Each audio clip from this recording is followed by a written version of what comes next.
Un jeune homme pose une question essentielle à Jésus. Que faire pour avoir la vie éternelle? Une question existentielle, mais que peu de gens se posent aujourd'hui. On l'a remplacée par « Que faire pour prolonger ma vie ?»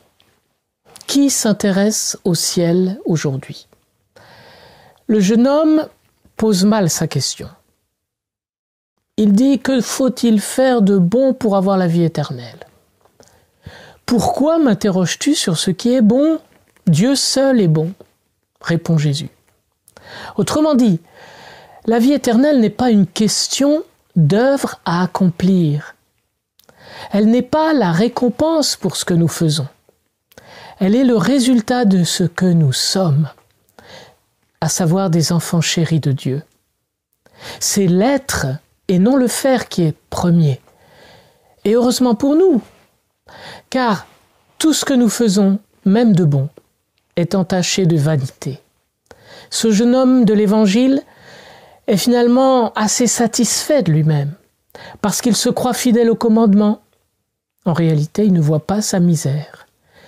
Il faudra que le Seigneur pointe du doigt son attachement au bien pour qu'il se découvre pécheur. Il repart tout triste parce qu'il pensait que ses œuvres seraient une assurance pour le ciel. Mais non, Dieu seul est bon. Il retrouvera la joie quand il consentira à sa faiblesse et qu'il s'en remettra à la miséricorde de Dieu.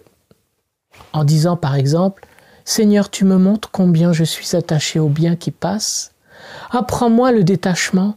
Inspire-moi des gestes de partage car je veux te plaire en toutes choses. » Et le Seigneur est fidèle.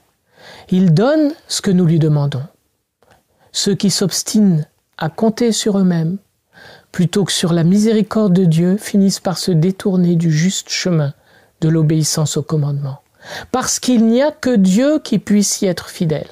Alors soyons unis à lui en toutes choses, vivons chaque instant sous son regard, du moins essayons d'y tendre, et la porte du ciel s'ouvrira pour nous.